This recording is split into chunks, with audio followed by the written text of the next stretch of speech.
Salam, saudaraku dikasih Tuhan. Salam damai sejahtera buat kita semuanya, damai di hati. Saudaraku dikasih Tuhan, senang bertemu kembali dengan Bapak Ibu, saudara semua dan keluarga yang saya kasihi di dalam channel YouTube saya, yaitu Sinar Pengharapan.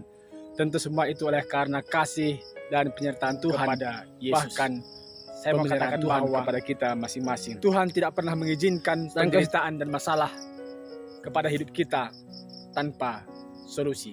Untuk itu Bapak Ibu tetaplah berharap dan menyerahkan seluruh aspek kehidupan kita hanya kepada Tuhan saja. Berterima kasih kepada teman, sahabat, keluarga dan tetangga saya yang sudah menonton dan like, bahkan subscribe video saya sebelumnya, ya, di mana saya telah menyampaikan firman Tuhan. Semoga Bapak Ibu terberkati dan juga semoga Tuhan membalaskan semua kebaikan Bapak Ibu semua yang saya kasihi dan hormati. Sebelum saya sampaikan firman Tuhan Bapak Ibu, saya memohon maaf sebesar-besarnya kepada Bapak Ibu, keluarga, teman dan sahabat, bahkan tetangga saya yang saya sangat hormati dan kasihi. Karena mungkin bisa saja firman Tuhan dan apa yang akan saya sampaikan bisa mengejutkan Bapak Ibu, bahkan menyakiti hati banyak orang. Tetapi sesungguhnya saya mau sampaikan bahwa tidak ada niat dan maksud untuk menyakiti hati, bahkan menghina siapapun, ya, bahkan mengejek atau menghina gereja manapun. Tidak ada niat sama sekali Bapak Ibu. Saya hanya ingin membagikan firman Tuhan yang tidak semua orang, bahkan pendeta, tidak mau menyampaikan ini, ya, karena mungkin banyak pendeta ingin mencari aman, ya. Juga saya mau berusaha menyelamatkan jiwa-jiwa yang telah terbawa kepada arus yang salah, ya. Saya ingin menyampaikan bahwa firman Tuhan kali ini diibaratkan seperti mercusuar, ya. Dimana kita tahu manfaat mercusuar adalah untuk memberitahu di mana zona dan area yang berbahaya, ya. Untuk itu Bapak Ibu, mohon maaf sebesar-besarnya. Di dalam menyampaikan firman Tuhan, berbicara tentang firman Tuhan, tidak hanya berbicara tentang khotbah atau renungan yang sedap didengar. Matius pasalnya yang ke-10 ayat yang ke-34 berbunyi, "Jangan kamu menyangka bahwa aku datang untuk membawa damai. Aku datang bukan untuk membawa damai, melainkan pedang." Kemudian di dalam kitab Lukas pasalnya yang ke-12 ayat 1 berbunyi, "Kamu menyangka bahwa aku datang untuk membawa damai di atas bumi? Bukan. Kataku kepadamu, bukan damai, melainkan pertentangan." Yesus sendiri berkata bahwa dia ke dunia ini bukan semata-mata hanya membawa damai yang hanya sesaat, tapi membawa pertentangan, ya, pertentangan tentang kebenaran dan kesalahan. Nah, sekali lagi Bapak Ibu saya mau sampaikan, tidak ada niat dan maksud untuk menyakiti siapapun, apalagi menghina dan mengejek. Justru saya ajak kita untuk membongkar, melihat keburukan para pemimpin-pemimpin agama, membongkar kesalahan-kesalahan mereka. Wujud kepedulian saya agar dari sekian nama, sekian banyak orang pendeta-pendeta yang berusaha menyebarkan firman Tuhan tanpa pasti kebenarannya. Bahkan saya mau sampaikan Bapak Ibu, ini bukan tentang anggota awam, ini bukan anggota gereja, ini bukan tentang anggota biasa, tapi ini tentang pendeta-pendeta, bahkan pemimpin-pemimpin agama, bahkan ahli-ahli firman Tuhan. Ya, kita mau lihat, kita mau bongkar kesalahan mereka di dalam memahami kebenaran firman Tuhan. Bahkan justru saya mengajak kita untuk membuka mata mereka, ya. Bagaimana kita melihat banyak pendeta yang terpancing emosi, mereka kurang dewasa dalam hal kerohanian. Saya katakan Bapak Ibu, walaupun bisa jadi apa yang saya sampaikan ini akan banyak orang menganggap bahwa saya arogan, keterlaluan, ya, atau provokator, karena akan banyak berpikir bahwa masakan orang seperti saya ini mau bisa ini membongkar kemunafikan ataupun membuka mata kerohanian para pendeta atau pemimpin agama, ya.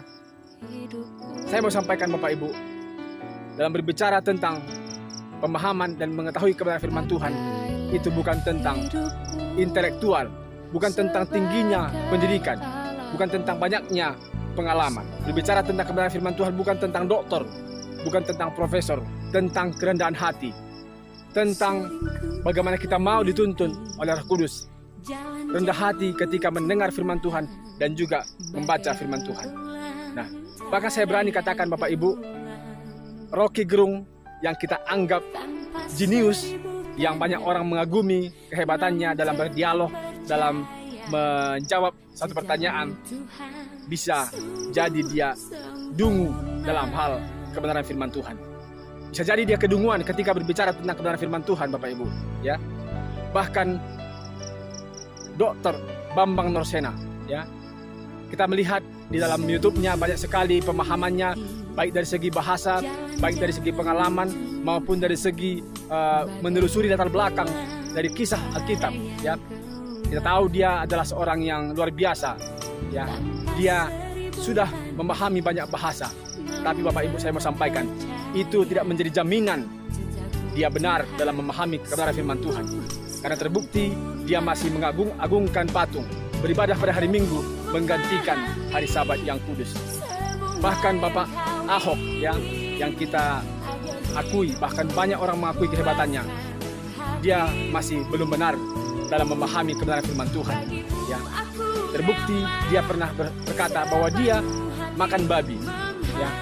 Firman Tuhan katakan jangankan memakan daging babi, menyentuh daging babi saja itu sudah najis, Bapak Ibu. Nah, untuk itu, saudara dikasih Tuhan, baik orang besar maupun orang berpendidikan, itu tidak bisa menjadi jaminan bahwa mereka sudah benar dalam memahami kebenaran firman Tuhan. Saudara dikasih Tuhan, langsung saja kita kepada topik utama kita, ya. 3 penipuan setan yang paling berhasil. Dan inilah salah satu penipuan setan yang paling berhasil, ya, yaitu membuat patung, ya. Membuat dan menyembah patung Yesus, patung salib, bahkan patung Bunda Maria dan lain-lain, ya. Saudaraku dikasih Tuhan, banyak orang menganggap bahwa patung Yesus, salib, dan patung Bunda Maria itu sakral, ya. Mereka menganggap itu suci, ya, berkuasa. Mereka mengagung-agungkan patung, ya, seperti kita lihat di Toraja maupun di Danau Toba, membuat megah sekali patung, ya. Mereka menganggap itu satu kepujian dan kemuliaan bagi nama Tuhan. Bahkan banyak orang membenci Abdul Somad, ya. Siapapun yang telah menyebarkan videonya tentang ceramahnya, yaitu ada jin di balik patung salib. Hingga saat ini banyak pendeta yang sangat membenci UAS. Bahkan anggota awam membenci beliau, ya. Saya mau katakan Bapak Ibu bahwa barang siapa yang membenci Ustadz Abdul Somad oleh karena ceramahnya itu, karena mereka melihat hanya dari sisi negatif, mereka hanya melihat dari sisi yang tidak baiknya saja. Tentu saya tidak bermaksud untuk mengungkit-ungkit masa lalu, tapi saya yakin Bapak Ibu, selama video ataupun konten ataupun ceramah itu di media dan juga video-video yang menanggapi tentang ceramah itu, bila mana ini tidak diantisipasi, akan banyak generasi muda yang akan teracuni, ya, diracuni oleh ceramah-ceramah ataupun prasangka. Bahkan ini bisa merusak keharmonisan umat beragama, atau bahkan bisa mengurangi keharmonisan kita, mengurangi persatuan dan kesatuan NKRI. Untuk itu Bapak, saya mau sampaikan, sebenarnya mengapa kita seorang Kristen membenci Abdul Somad dengan ceramahnya itu, ya. Kemudian ada pendeta juga menuntut dia untuk diadili, menuntut dia untuk dihukum, ya. Itu semua karena, sekali lagi, karena pendeta itu, karena orang-orang yang membenci itu melihat dari sisi negatifnya saja. Tapi saya sebagai seorang Kristen melihat ceramah Abdul Somad itu tentang ada jin di balik salib, saya melihat dari sisi yang berbeda, Bapak Ibu. Dan saya pribadi mau mengatakan bahwa saya setuju bahwa ada jin di balik patung salib. Ada jin di balik salib. Bukan Yesus maksudnya, ya. Bukan yang disalib, ya. Jangan sampai disalahpahami. Ada jin di balik patung salib, ya. Mengapa tadi saya katakan bahwa mereka yang membenci Abdul Somad hanya melihat dari sisi negatifnya? Bahkan banyak orang menganggap Abdul Somad bodoh, ya, ceroboh, ya, menghina. Tapi kita mau lihat siapa yang sebenarnya bodoh, Bapak Ibu. Jangan-jangan kita yang menganggap dia bodoh, tapi justru kita yang termasuk di situ. Saya katakan sekali lagi Bapak Ibu bahwa saya sangat setuju ada jin di balik salib. Ada jin di balik salib Yesus. Orang Kristen pasti memahami, bahkan harus tahu definisi jin ya. Definisi jin, jin pekerjaannya hanya mengganggu manusia, merusak mental dan moral manusia, merusak pola pikir manusia, bahkan merusak pekerjaan Tuhan dan pekerjaan Roh Kudus. Terbalikkan kebenaran firman Tuhan, bahkan berusaha ya, bahkan dia berusaha untuk supaya manusia menyembah dia, jin itu ya, gantinya menyembah Allah pencipta langit dan bumi dan segala isinya. Singkatnya Bapak Ibu, setiap usaha dan perbuatan yang bertentangan dengan kebenaran firman Tuhan, ada setan, ada jin di baliknya, sehingga Yesus dihina, difitnah, bahkan disiksa hingga disalibkan. Itu juga usaha setan. Itu juga ada jin di balik semua usaha itu. Nah, sehingga saya simpulkan ada jin di balik penyaliban Yesus dengan dua alasan ini. Karena yang membuat salib Yesus dan menyalibkan Yesus adalah kerajaan Roma yang diperalat oleh setan, yang identik dengan patung dan penyembahan berhala. Yang kedua adalah karena yang membuat dan menyembah patung salib dan patung Yesus adalah ajakan dan instruksi setan atau jin. Nah, dengan alasan itu saya menyetujui apa yang disampaikan oleh Ustadz Abdul Somad bahwa ada jin di balik patung salib. Ada jin di balik patung Yesus. Jadi Bapak Ibu, tanpa disadari, setanlah yang menguasai pikiran orang yang membuat dan menyembah patung. Ya, karena Tuhan jauh sebelumnya, bahkan lebih kurang 6.000 tahun yang silam Tuhan sudah sampaikan ya. Tuhan sendiri telah menyampaikan, bahkan menuliskan di dalam sebuah loh batu tentang jangan membuat dan menyembah patung. Kita baca di dalam Keluaran 24 dikatakan, jangan membuat bagimu patung yang menyerupai apapun yang ada di langit di atas, atau yang ada di bumi di bawah, atau yang ada di dalam air di bawah bumi. Semua yang menyerupai apapun, berupa manusia, berupa hewan, itu bila mana dibuat dan disembah, itu adalah menjijikkan bagi Tuhan. Itu adalah melanggar perintah Tuhan. Jadi yang melanggar firman Tuhan adalah orang yang dikuasai oleh setan atau jin ya. Terlepas dari semua dalil kita yang kita anggap kepintaran kita ya, yang kita anggap itu suatu bedah kita ya, di mana banyak orang berpikir pendapat ya bahwa bukankah Yesus telah mati, berkorban, bahkan mati disalibkan demi, tidakkah sangat baik membuat patungnya, menyembah dia, menyembah patungnya dan merenungkan semua jasa-jasanya dan lain sebagainya. Saudaraku yang kasih Tuhan, disinilah mereka yang berkata seperti itu ya. Pemimpin-pemimpin agama yang mengucapkan kata-kata itu seolah-olah mereka baik, seolah-olah mereka berbakti kepada Tuhan, seolah-olah mereka mengingat jasa Tuhan dengan cara itu, bahkan seolah-olah mereka menghormati dan menyenangkan hati Tuhan. Padahal saudaraku yang kasih Tuhan, mereka sedang melihat kebobrokan, kesalahan mereka sendiri, kemunafikan mereka sendiri, memperlihatkan kebodohan mereka ya, dengan membuat dan menyembah patung. Kita tidak boleh sosok pintar, saudara. Tidak boleh menukang-nukangi kebenaran firman Tuhan ya. Jika Tuhan katakan jangan membuat, selesai, jangan buat negosiasi. Tentu tidak baik ya bernegosiasi dan berkompromi tentang kebenaran firman Tuhan. Ya, jika kita ingin menjadi orang penyembah sejati, penyembah Tuhan Allah semesta alam yang sejati, kita harus turut semua apa yang dia sampaikan. Sama halnya dengan merayakan Natal pada tanggal 25 Desember ya. Tentu itu bukan Alkitabiah ya. Ya mungkin terserah kita mau melakukan itu, tetapi itu bukan ajakan ataupun bukanlah suatu pertumbuhan kerohanian ya. Jangan kita anggap bahwa itu sebuah pertumbuhan iman sehingga kita berusaha untuk menyenangkan hati Tuhan, merayakan Natal tanggal 25 itu bukanlah Alkitabiah. Jadi saudaraku, Tidak baik terlalu banyak bernegosiasi, tidak baik terlalu banyak kompromi tentang kebenaran firman Tuhan. Karena firman Tuhan katakan di dalam Ulangan 29 ayat ke-29, hal-hal yang tersembunyi ialah bagi Tuhan Allah kita. Tetapi hal-hal yang dinyatakan ialah bagi kita dan bagi anak-anak kita sampai selama-lamanya, supaya kita melakukan segala perkataan hukum Taurat ini. Saudaraku yang dikasihi Tuhan, sudah sangat jelas bahwa yang sudah dinyatakan dalam firman-Nya, apa yang telah dituliskan dalam firman-Nya itu sudah sangat cukup. Itulah bagian kita. Ya, yang sudah dinyatakan dalam firman-Nya itulah bagian kita. Tidak kurang dan tidak lebih. Cukup, pas ukurannya, ya. Jangan sampai yang tidak diperintahkan kita lakukan, sementara yang diperintahkan tidak kita lakukan, ya. Kita seolah-olah menukangi kebenaran firman Tuhan. Itu sangat bertentangan dengan kontrak kita sebagai manusia ciptaan, ya. Banyak yang kita lakukan hal-hal yang tidak tertulis, tetapi tertulis kali diulang-ulangi tidak kita lakukan, ya.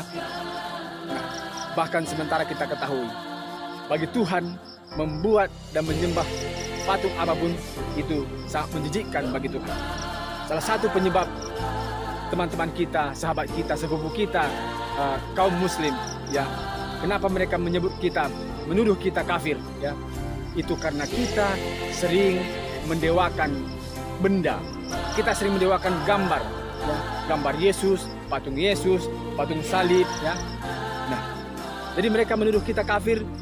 Tentu itu beralasan. Itulah alasan mereka. Karena penyembahan berhala itu identik dengan kekafiran, ya. Kekafiran selalu berkaitan dengan penyembahan patung, yaitu berhala, ya. Jadi seharusnya tidak benci kepada mereka ketika mereka menuduh kita kafir. Justru sebaliknya, kita harus menghargai, kita harus mengintrospeksi diri. Mengapa mereka menuduh kita kafir, ya? Justru ini menjadi satu teguran kepada kita.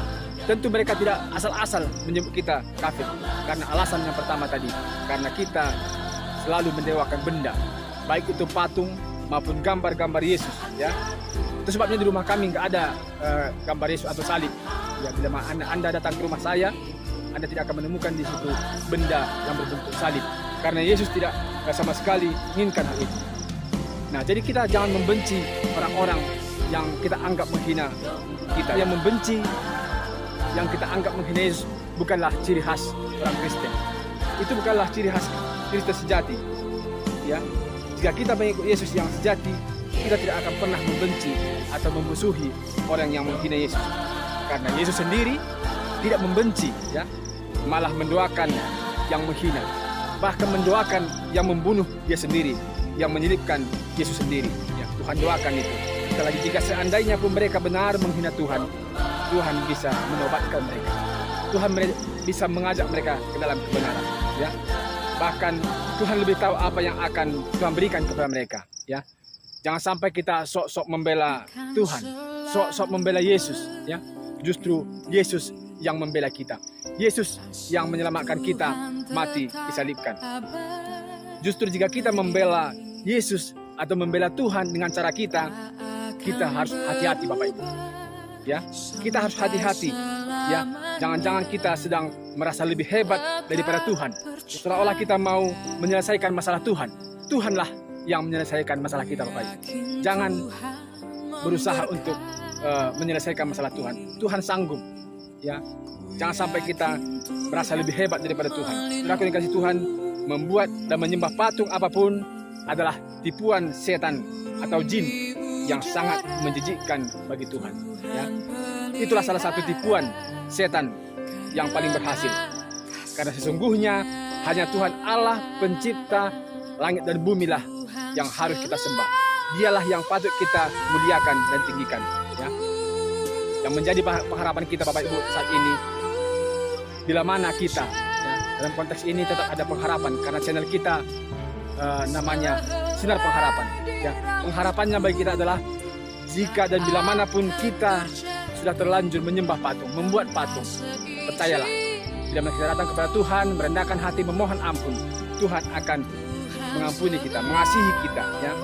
Nah, jadi memprioritaskan kebenaran firman Tuhan di atas semua pendapat-pendapat kita, di atas semua apa yang kita pahami.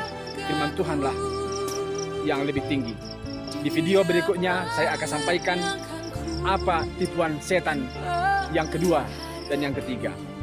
Biarlah firman Tuhan yang sedikit keras ini dapat menggugah hati kita, menyelidiki kembali firman Tuhan dengan rendah hati. Jangan terlalu percaya kepada pemimpin-pemimpin agama. Jangan terlalu percaya kepada opung, tulang, dan pendeta semuanya. Salam pengharapan, Tuhan memberkati kita semuanya. Amin.